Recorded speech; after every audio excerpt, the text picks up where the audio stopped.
नमस्कार, आप देख रहे हैं devotional depth channel. Mata Rani की आराधना का पर्व चैत्र नवरात्रि इस साल 30 मार्च 2025 से शुरू हो रहे हैं। इस पावन पर्व पर माँ दुर्गा के विभिन्न रूपों की पूजा होती है। भक्त और साधक उनके आशीर्वाद के लिए व्रत रखते हैं। मान्यता है कि नवरात्रि का व्रत रखने से भक्तों में धैर्य, संयम और त्याग का भाव पैदा होता है।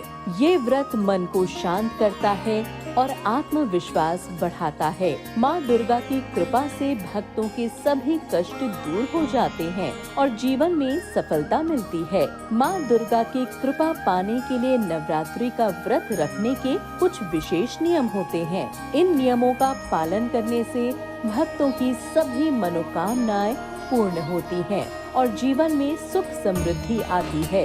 इन नियमों के उल्लंघन से नवरात्रि का व्रत टूट जाता है और फिर पूजा का फल नहीं मिल पाता। आइए जानते हैं कि क्या है नवरात्रि व्रत के 9 खास नियम। नवरात्रि व्रत के 9 नियम। नवरात्रि के पहले दिन कलश स्थापना की जाती है और फिर 9 दिनों तक माँ दुर्गा की आराधना की जाती है।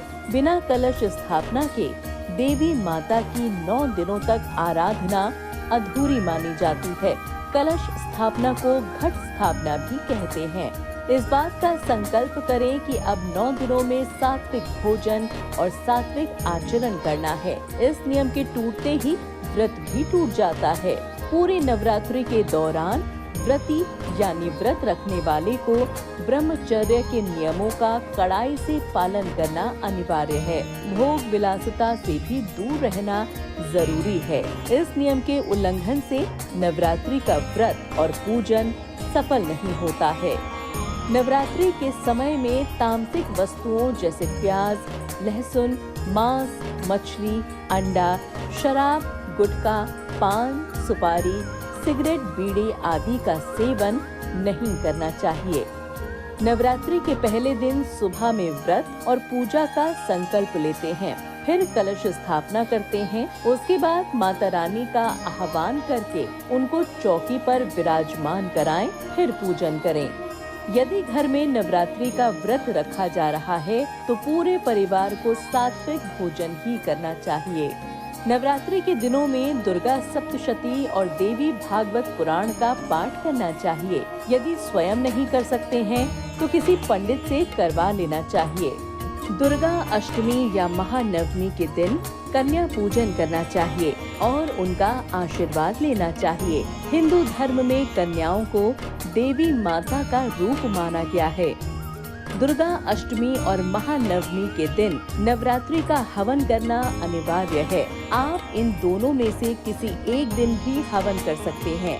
दशमी को पारण करके नवरात्रि व्रत को पूरा करना चाहिए। तो ये है नवरात्रि के 9 खास नियम जिनका पालन करना बहुत जरूरी है। उम्मीद है कि आपको ये एपिसोड पसंद आया होगा। आप नवरात्रि में कैसे माता रानी को प्रसन्न करते हैं, हमें कमेंट करके जरूर बताइएगा। साथ ही जो लोग आज ही हमारे चैनल से जुड़े हैं, वो हमारे चैनल डिवोशनल डेप्थ को लाइक, शेयर और सब्सक्राइब जरूर करें। अगले एपिसोड में फिर मिलेंगे। तब तक आप अपना और अपने परिवार का ख्याल रखें और खुश रहें। धन्यवाद।